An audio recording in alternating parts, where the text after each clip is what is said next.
Permet à Gonfreville de revenir dans cette deuxième mi-temps tambour battant. Et à la 44e minute, Angers mène 22-20. Et c'est là que Thomas Cohenberg subit un gros choc et se blesse gravement sur le parquet. Là aussi, souci sur le terrain et dans la salle. Il n'y a aucun médecin dans la salle. Et juste, heureusement, Xavier Sauvette, le kiné d'Angers Noyant qui était là. Mais bon, voilà. Qu'on salue, s'il nous écoute. Voilà, qu'on salue. Qui était pour une fois en déplacement. Et il y a eu un long arrêt de jeu. Et je pense que c'est le tournant du match, parce qu'on sentait qu'Angers Noyant était bien revenu dans ce dernier quart d'heure. Et on parle de saison terminée pour Thomas Cohenberg, qu'on connaît bien, qu'on réinvitera bien sûr. On parle de fracture de la malléole. Fracture du péroné. Du péroné, pardon. Ouais. Voilà. Saison terminée. Et voilà, et ce gros choc, je pense, au niveau des têtes angevines, ça a dû les perturber. Et Gonfreville en a profité et a remporté ce match 29-27. Allez, Romain, défaite chez le dernier de la classe, Gonfreville. Gonfreville, c'est une équipe qui jouera en N1 normalement l'année prochaine, avec seulement 5 victoires au compteur. Finalement, cette défaite, elle exprime bien les mots d'Angers Noyant.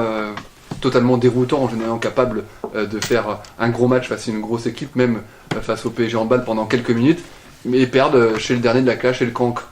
C'est une vraie contre-performance, ça on peut pas le nier.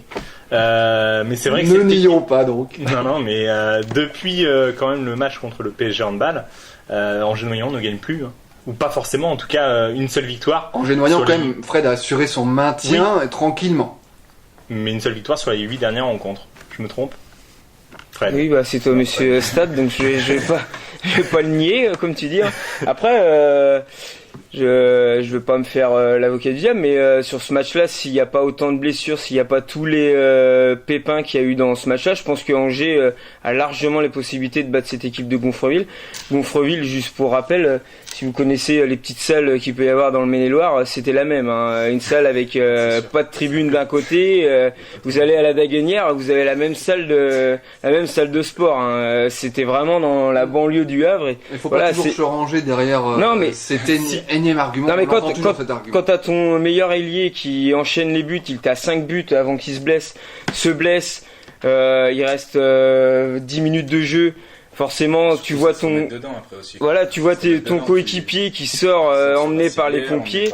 Bien sûr. Voilà, tu t'es plus dans ton match et je pense que c'est là qu'a perdu Angers ce match-là. C'est au moment de la blessure. S'il n'y a pas ce gros choc, je suis pas sûr qu'Angers perde le match. Il y a 22-20 quand il se blesse. Donc Angers a 2 buts d'avance. En tout cas, donc c'est une défaite à Gonfreville, 29-27. On a un acteur de la rencontre, Hugo Assala. C'est une défaite chez le dernier, seulement 5 victoires. Vous êtes un peu déroutant cette année, les joueurs d'Angers Noyant, parce que on pourrait croire que vous allez finir la saison de belle manière avec le maintien empoché. Souvent on le dit, tous les acteurs du sport de haut niveau disent quand on aura le maintien, on jouera libéré. Mais j'ai l'impression que c'est dans la contre-thèse en général. Oui, c'est sûr, c'est un peu ce que répète le coach David Penaud, quoi. C'est qu'on est un peu à deux visages, quoi. Donc, on est allé gagner à Nancy en produisant vraiment on a fait des prestations vraiment de qualité. Donc vraiment, on a fait vraiment un super match là-bas. Puis ensuite, on a été vraiment méconnaissable à la maison contre Ponto la semaine dernière. Donc même compliqué pour nous. Certains joueurs sont un peu plus fatigués, moins en réussite. Et puis c'est ce qui nous manque. On avait vraiment à cœur en fait de regagner à domicile. Donc pour reconquérir un peu de monde dans la salle, parce que bon, on n'a pas eu de chance avec les matchs en même temps que le SCO ou les choses ou les trucs comme ça. Mais bon, on a eu quand même Ponto qui était la salle était quand même assez pleine, et puis on n'a pas réussi à rentrer dans le match. Il n'y a aucune fois où on a réussi à rivaliser avec eux, ce qui a été dommage. Après là, à Gonfreville, le fait que Thomas soit blessé, ça a été dur. Tout le monde, on peut pas se cacher derrière ça, mais ça a été très difficile de se remettre dedans.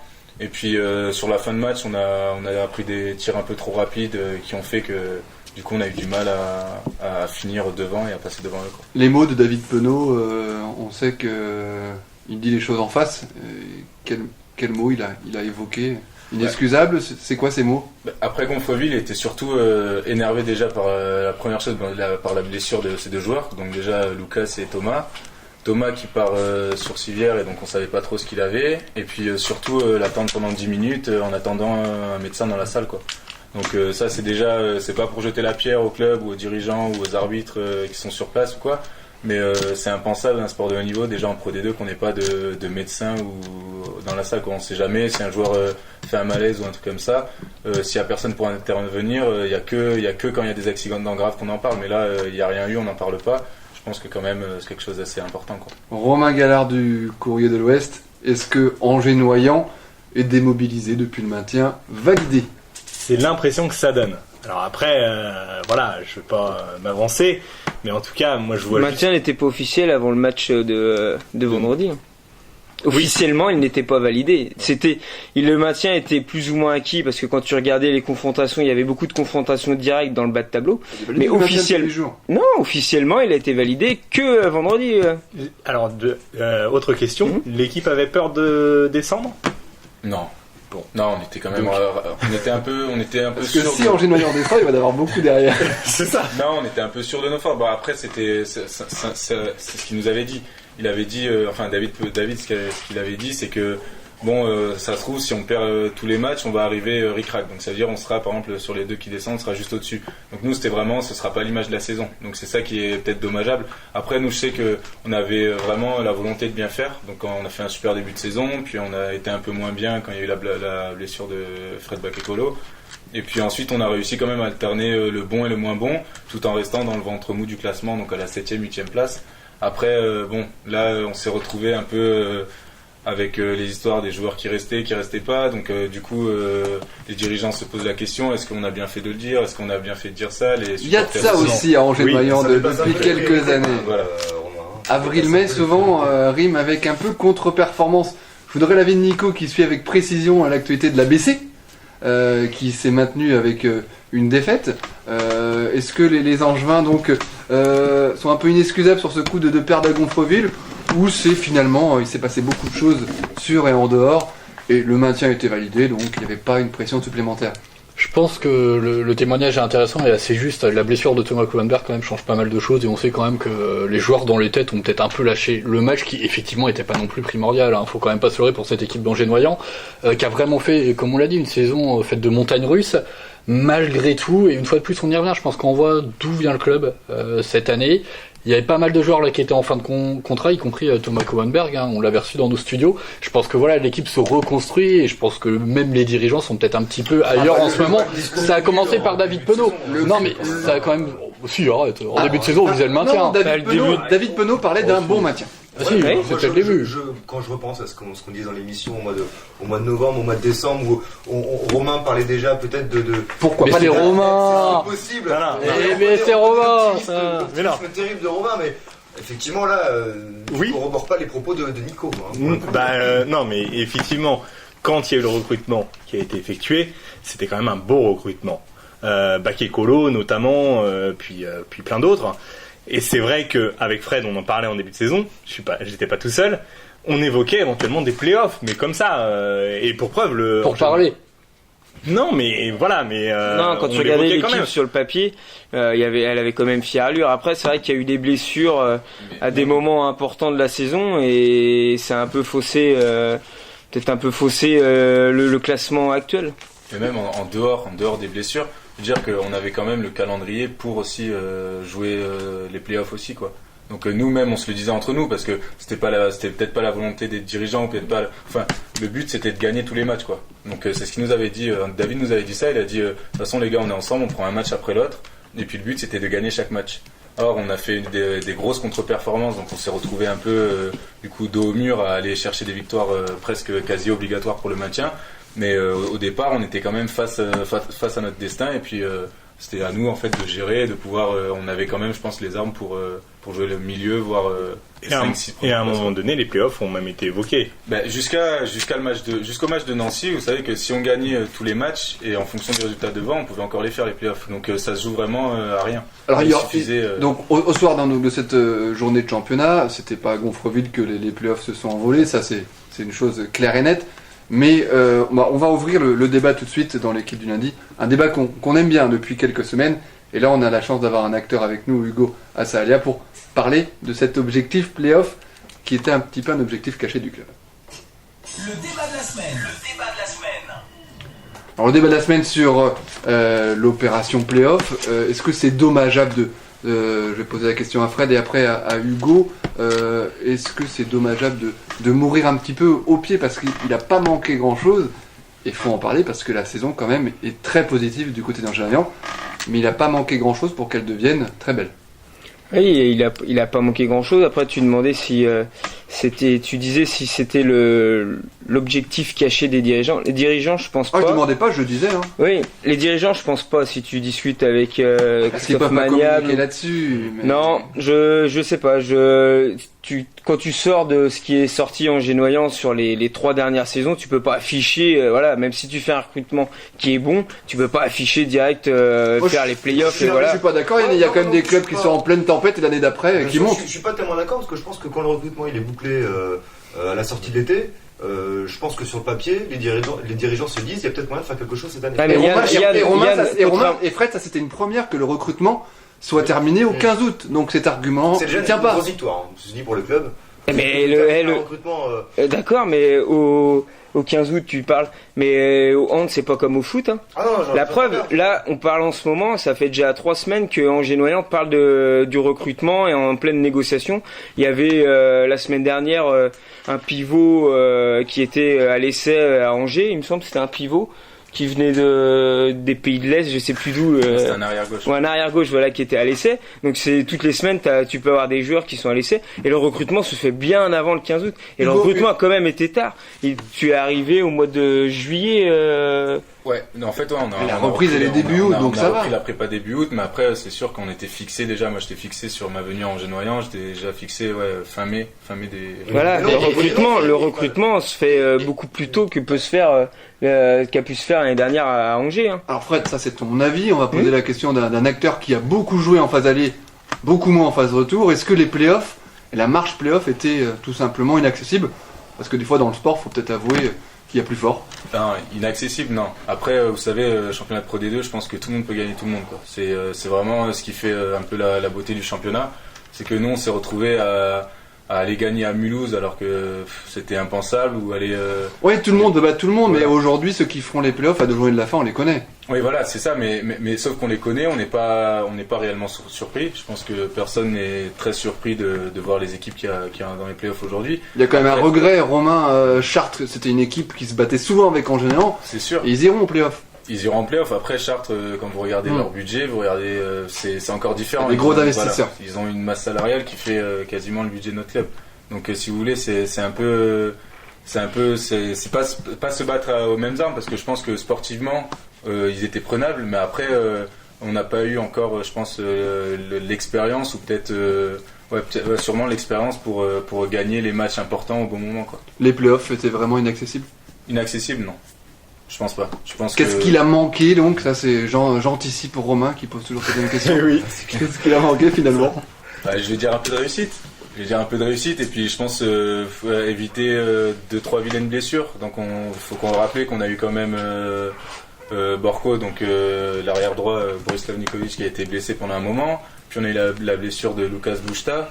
On a eu Fred qui a été blessé pendant un moment. Donc c'est des petits points un peu perdus un peu partout si vous voulez. Donc c'est ça qui est un peu compliqué. Là maintenant, c'est Thomas, ça arrive en fin de saison, mais si vous voulez, avant ça, on a eu des blessures et puis on a eu surtout des contre-performances qui normalement qu'on voyait pas venir, quoi. Il y a peut-être eu ce match aussi de Paris, Flo, qui a satellisé pendant quelques temps les joueurs. On en avait parlé, moi je me rappelle, avec une défaite, il me semble, quelques jours avant le match en championnat. C'est ça. Ouais.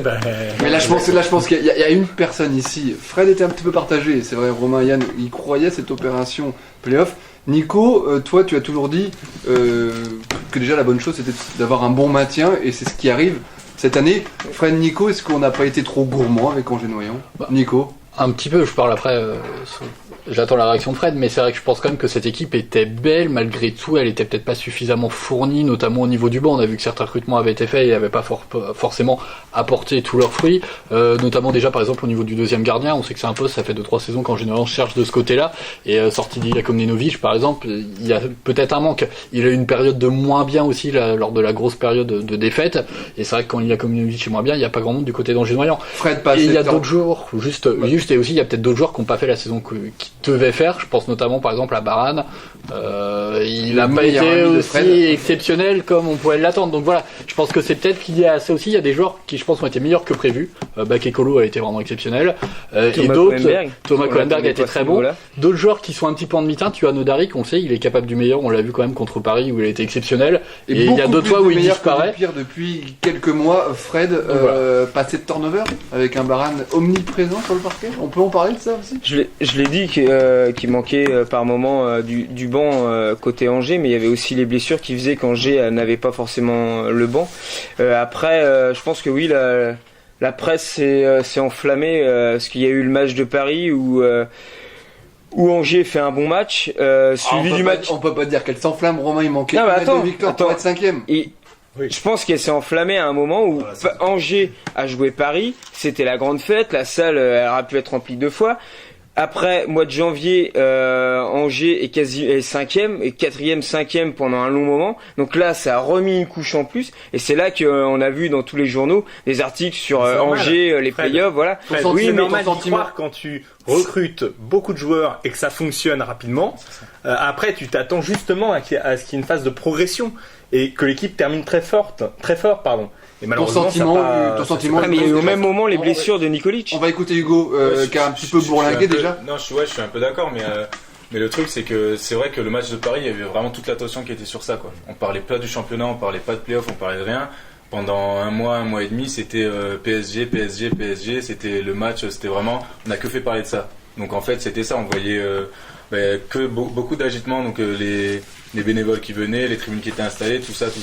Il y avait 2 façons de lire ce match, soit ça se passait bien derrière, soit ça se passait un peu moins bien, c'était la deuxième option qui a été retenue. Moi, sincèrement, on n'a même pas lié ce match-là au championnat. Donc comme il disait David, c'était moi de toute façon je vais donner du temps de jeu à ceux qui le méritent. Il avait dit vraiment on continue à bien bosser et puis j'offrirai du temps de jeu. Donc on s'est tous fait plaisir sur ce match-là. Après, je pense qu'on allait faire une contre-performance ensuite, juste après, ça a été difficile. Puis on a reçu quand même Nîmes, on a reçu des grosses équipes qui étaient vraiment en pleine forme. Donc aussi on a pris des équipes qui étaient vraiment sur des phases très positives. Donc c'est ça, on n'a pas réussi en fait à repasser en fait la vitesse supérieure pour être vraiment au-delà et puis arriver à accrocher cette 5e, 6e place, quoi. Fred qui a pas raté beaucoup de matchs cette saison, Sale Jambon, est-ce que cette équipe Noyen-Angevine était surdimensionnée pour les playoffs? Est-ce que la marche était tout simplement trop haute? Surdimensionné, je sais pas, parce que j'étais le premier à dire que vu l'effectif qu'il y avait, je pensais que Angers pouvait être le trouble fait de cette division. Après, la blessure, je le rappelle, la blessure de Nikolic est arrivée à un très mauvais moment. C'est là qu'Angers aussi a enchaîné des contre-performances. Nico, tu le disais, Iliad a été un petit peu moins bon, Iliad Komenovic un petit peu moins bon sur 3-4 matchs et sur les buts, mais bon, il avait tellement fait une grosse saison avant et il a continué après que voilà. Mais c'est des petits détails qui se sont accumulés et qui ont fait que Angers a loupé cette marche. Mais je pense que s'il n'y a pas ces blessures et s'il n'y a pas quelques facteurs dans certains matchs qui ont été négatifs pour Angers aurait très bien pu être les troubles faits et se retrouver dans les 5 premiers. Et on pourrait parler de playoffs ce soir. Romain, au soir de la 24e journée de championnat des deux, Angers-Noyant pointe à une 8e place avec 45 points. Elle est dure à lire cette saison d'Angers-Noyant. Les plus optimistes parleront du verre à moitié plein, les plus pessimistes du verre à moitié vide. Tu te situes où, toi? Au milieu. Comme d'habitude. non mais c'est-à-dire que elle est difficile à juger cette saison parce qu'effectivement il y a du mieux par rapport à la saison précédente. Il y a du nettement mieux même, mais il manque encore quelque chose. C'est clair que l'effectif va encore changer a priori la saison prochaine, ou en tout cas elle va bien évoluer. Mais moi j'aimerais revenir quand même sur une chose. On en a un peu parlé tout à l'heure. C'est Varane. Parce que c'est vrai qu'il y a un patron qui s'appelle Komnenovic, mais normalement il y a un autre patron qui devrait s'appeler Varane. En l'occurrence, moi j'ai l'impression qu'il n'a pas forcément été à la hauteur cette saison, je peux me tromper, mais je pense que voilà, il manque un leader sur le terrain en plus de Komnenovic. Hugo, il a joué d'un gros temps de jeu, Michel Varane, on en parle souvent dans l'équipe du lundi, même si c'est compliqué parce que tu le vois tous les jours à l'entraînement. On a l'impression, c'est qu'une impression, qu'il y a un joueur qui a un passe droit un petit peu dans cette équipe, Parce que ses prestations sont pas tout le temps à la hauteur qu'on pourrait espérer. Moi, je pense pas que ce soit un passe-droit parce que bon, c'est un joueur quand même d'expérience, quoi. Je veux dire, moi, je sais que c'est un des joueurs dans l'effectif avec Ilya Komnenovic et ceux qui ont un peu plus d'expérience, qui font déjà assez progresser les jeunes, quoi. Donc vachement de conseils, vachement de... Ça, c'est surtout les conseils. Parce qu'on essaye vraiment ce soir, c'est pas un procès pour Angelian, parce que la saison Angelian est réussie, mais de comprendre ce qu'il a manqué, et s'il y a des regrets. Après c'est sûr qu'on a manqué... Il faut pas oublier aussi, et là on a parlé de tout ça, mais on a oublié aussi la blessure de Sid. Donc il y a Sid Aliaya qui a été blessé pendant un moment, donc éviter le manque de rotation. Donc du coup on a intégré aussi Marius à l'effectif et qui a changé de nom de famille depuis. Qui était très bon. Et donc voilà, si vous voulez, on l'a intégré à l'effectif et il a fait une bonne saison sur le temps de jeu qui lui a été donné, il a été bon. Après Michal a été plus fatigué, je sais que pendant un moment il était plus fatigué, avait plus de mal et tout.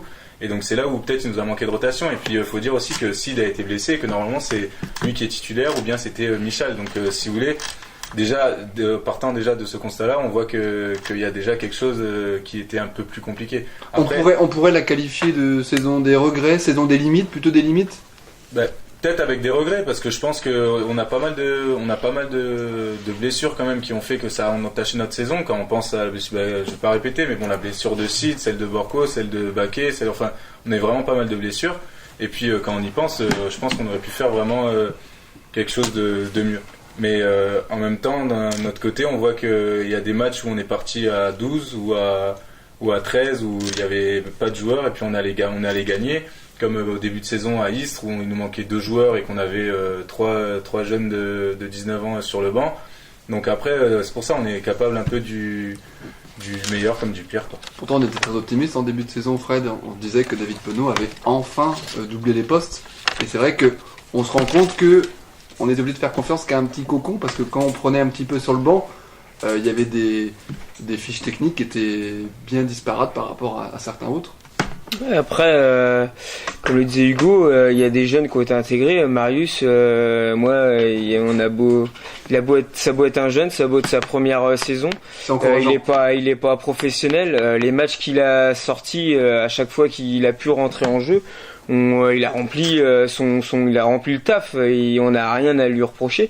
Donc les postes étaient doublés, certes, mais comme on le rappelle une énième fois, les blessures ont fait que pendant la saison, t'as pas eu l'effectif quasiment au complet à chaque match. Donc forcément, les postes n'étaient pas doublés pendant les matchs. Donc quand tu pars avec 2 jeunes du centre de formation entre guillemets qui sont là mais qui permettent pas vraiment de doubler ton poste, hein. Ils sont là plus pour remplir sur la feuille de match au cas où il y a un blessé dans ce match-là.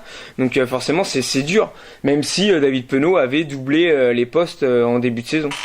Tu te retrouves dans les propos là de Fred où il y a des regrets. Justement, c'est ce qu'on disait. On disait justement cette année en Génoyant, moi quand je suis arrivé, on m'a dit ça a changé parce que tous les postes sont doublés. Donc comme on disait, tous les postes sont doublés, c'est que le mec qui est titulaire, s'il se fait remplacer, il n'y aura pas une baisse de performance et tout. Et on l'a vu sur la prépa. Sur la prépa, c'est bien passé. Donc on a fait des belles perfs face à Nantes, Cesson, on a fait des belles performances. Et puis, un 3/3 en début de saison, je crois. Si mes souvenirs sont bons. Exact, ouais. Donc c'était un peu ça. Donc on fait un très bon début de championnat avec 4 victoires d'affilée. Et il y avait il y avait pas mal de temps de jeu, donc c'était assez partagé. Mais c'est vrai qu'au cours de la saison, on se rend compte, moi déjà personnellement, par rapport à Fred, je sais que pendant 4 matchs de suite, je suis rentré à tout cumuler, peut-être 15 minutes sur le terrain. Donc c'est dur parce que sportivement, on va en parler, mais on comprend bien, donc Romain. C'est ça, c'est que il y a 7 à 8-9 joueurs qui jouent vraiment souvent, qui sont vraiment les maîtres, les tauliers du jeu, quoi. Et puis le problème, c'est que quand ils sont pas en forme, c'est là où du coup ça agit directement sur les performances. On comprend bien donc Romain dans les propos d'Hugo, c'est vrai que il y a eu une certaine pas justesse de banc, mais des joueurs qui ont été un petit peu moins responsabilisés que d'autres. Et cette fameuse date du début février, cet engenouillant PSG, qui a laissé quand même beaucoup de traces, parce qu'on est obligé d'en parler de cet engenouillant PSG derrière. Il y a eu beaucoup plus de défaites que de victoires. On rappelle les scores de cette journée de championnat, la 24e du nom. Besançon perd son terrain face à Nîmes. Gonfreville l'emporte sur son terrain 29-27 face à Angers-Noyant. 5e victoire pour Gonfreville. Mulhouse l'emporte face à Is 32-26. Nancy l'emporte face à Sémur. Dijon l'emporte face à Valence. Ponto-Combo, qui avait battu Angers-Noyant dans sa salle, perd sur son terrain face à Massy. Là aussi, c'est un regret de voir une équipe de région parisienne comme Massy avoir oblitéré son ticket pour les playoffs. Massy qui l'emporte à Ponto. Et enfin, Chartres qui l'emporte également à Vernon. Au classement, 8e, Angers-Noyant bien calé pour un bon maintien. Donc, David Peneux, s'il nous écoute, peut être satisfait parce que le bon maintien en objectif a été atteint. L'équipe du lundi, chaque lundi de 19h à 20h. Allez, on va parler maintenant de la saison de notre invité. Donc, Hugo Assalia, une saison très contrastée, Fred. Oui, comme Hugo nous le disait en début de saison, il y avait un turnover avec Fred Bakekolo. Et malgré la blessure de Fred Bakekolo, Hugo a un petit peu moins joué dans la phase retour. Donc moins de temps de jeu en phase retour. C'est dû à quoi Tout simplement, déjà, je pense que quand Fred s'est blessé au mois de novembre, j'ai pas été vraiment prêt en fait. Je pense que j'ai eu un peu de mal en fait à me mettre directement, à me dire bon allez maintenant t'es titulaire, faut assumer. On venait d'enchaîner 4 victoires d'affilée, puis on est arrivé, le premier match c'était à Nîmes, et puis j'étais un peu stressé donc pas dans le match, et puis après David a beaucoup fait tourner donc avec un autre jeune justement qui était Pierre Guillot, et donc on a pas mal tourné avec Pierre et Marius parce qu'il y avait pas mal de blessés, et donc en fait on a essayé d'apporter à chaque fois chacun notre pierre à l'édifice, mais c'était un peu compliqué quoi. C'est là où on a eu du coup notre phase où on a été... Des gros regrets sur cette phase retour où tu espérais avoir plus de temps de jeu, signer une prolongation de contrat et tout passe derrière. Bien sûr, je veux dire, on veut tout le temps être meilleur qu'on a été quoi. Moi je veux dire, personnellement j'aurais voulu être là et répondre présent parce qu'en plus Fred avait fait un super début de saison. Et puis surtout, moi, comme David m'avait dit vraiment qu'il fallait que je sois présent, qu'il comptait sur moi, donc ça tenait qu'à moi de le faire. Après, j'ai pas été là. Tu trouves logique ton faible temps de jeu sur la phase de retour par rapport à sur la phase de retour, faut rappeler que Fred, quand il est revenu, il a été énorme, quoi. Je veux dire, moi, mois d'octobre, j'ai pas joué. Enfin, mois d'octobre, il était blessé, puis quand il est revenu en novembre, il finit meilleur joueur du mois de novembre. Parce que c'est compliqué, là, t'es la doublure d'un des meilleurs joueurs de Pro D2. C'est ça, donc c'est pour ça que c'est ça qui est plus compliqué. Du coup, c'est de se retrouver derrière un gars qui a 8 années, je crois, en D1 maintenant, et qui vient d'arriver cette année, et qui fait une saison vraiment au top, quoi. Surtout, il défend, donc vraiment un atout majeur en défense, et puis en attaque, on a vu ce qu'il a prouvé, quoi. C'était vraiment dur de faire sa place derrière. Puis en plus, c'était compliqué du fait aussi que Bakekolo a réussi ses premiers matchs. D'entrée, il a été performant, quoi. Donc j'imagine que quand t'es toi sur le banc, c'est pas facile de dire. Surtout quand il rentre de blessure, c'est sûr. Après, comme on a dit, c'est moi, je veux dire qu'à partir du moment où c'est là on passe collectif. Il est bon quand il est revenu, il est bon. Il a fait des matchs en faisant des 10 sur 12, des 8 sur 10, des stats vraiment énormes, quoi. Énormes pour un joueur de hand. Et donc c'est ça qui est un peu, c'est un peu dur parce qu'on s'entraîne dur toute la semaine et puis le week-end on passe sur le banc, on fait des déplacements et puis personne n'aime ça. Je veux dire, n'importe quel joueur, c'est en match qu'on arrive à se tester, quoi. Donc c'est sûr qu'on est un peu à la recherche de temps de jeu, on essaie de grappiller, et puis faut qu'on soit bon vraiment dès qu'on nous donne notre chance, faut qu'on soit bon. Donc si c'est 5 minutes à prendre, on prend les 5 minutes qu'on nous donne, quoi. La fin de contrat donc a sonné pour notre invité Fred. On va parler un petit peu de sa jeune carrière, hein. Il a seulement 22 ans. Bientôt. 22 ans, 21 ans et demi. On va parler de sa carrière, des clubs qu'il a parcourus et de son futur club l'année prochaine. Oui, donc Hugo a bientôt 22 ans, est ailier gauche. Il mesure 1m85 pour 85 kg, ça c'est les stats du début de saison. Ouais, il a rétréci apparemment, il nous dit. Donc voilà, et il a commencé sa jeune carrière au HB3M. Donc juste pour préciser, c'est le handball Mogin voilà. Donc voilà, 3 villes, une équipe. Et le dicton c'est 3 villes, 2 clubs, une équipe. C'est les Vions Tonon Gaillard, les Voilà, c'est ça. Et juste pour parler de ce club, Daouda Karaboué est le parrain de ce club, donc c'est pas n'importe qui. Certains internationaux sont sortis de ce club. Et après, il a filé au centre de formation de Toulouse, le Phoenix Toulouse qui joue en première div, comme tout le monde le sait, et où il y a Daouda Karaboué ou Jérôme Fernandez, donc des moindres petits internationaux de l'équipe de France. Un ami dans la vie, Karaboué. Daouda, oui, vraiment, il me suit en fait depuis que je suis arrivé en fait, quand il est arrivé lui à Toulouse, et puis on s'est très bien entendu, et puis c'est vraiment, je pense que c'est vraiment au contact de monsieur, je veux dire vraiment que c'est des messieurs, parce que quand vous vous retrouvez face à Fernandez, que vous l'avez vu depuis que vous êtes gamin à la télé, que là il vient, il dit bon sur la prochaine tu fais ça, ben, je veux dire, on est là, on a les gros yeux, les yeux écarquillés en train de le regarder. Et bon, après, c'est vachement de conseils. Daouda, moi je sais que j'ai fait 2 ans, quand j'étais 2 ans quand il était là-bas, et ça s'est vraiment très bien passé, il m'a toujours aidé, et puis même aujourd'hui, là, il se tient aux nouvelles, donc il m'a demandé comment ça se passait, comment se passait ma saison, donc on se tient tout le temps au courant, on prend un peu d'informations. Et voilà, ce qui a été génial, c'est de se retrouver vraiment. J'ai eu une très bonne formation à Toulouse. Je suis vraiment super content d'avoir été pris au centre de formation là-bas. Surtout après les 2 années de handball, quoi, en sortant du pôle.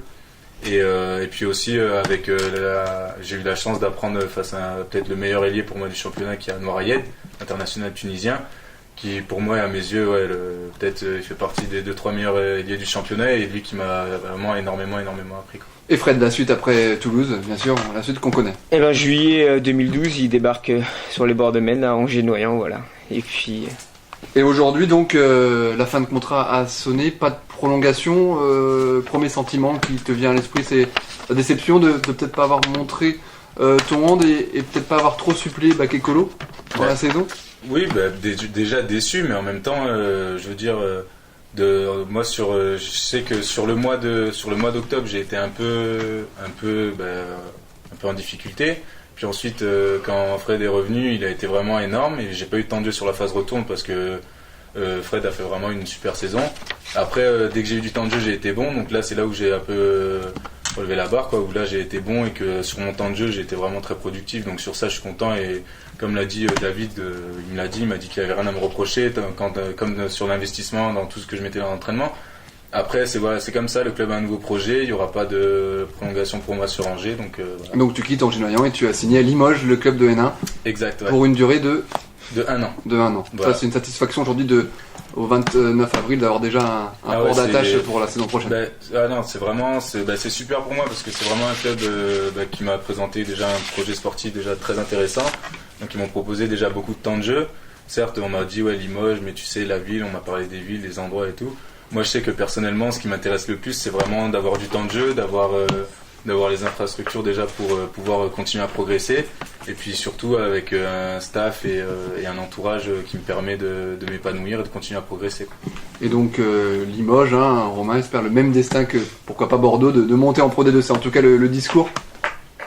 La montée là, vous savez, Limoges c'est un peu une ville de basket, donc là-bas c'est vraiment, il y a tout, presque toute la ville joue en fait pour le basket. Nous, je sais que beau blanc. Ouais, voilà. Donc en fait nous c'est un peu plus compliqué. Donc en fait je pense qu'ils ont vraiment des ambitions de jouer le haut de tableau de N1.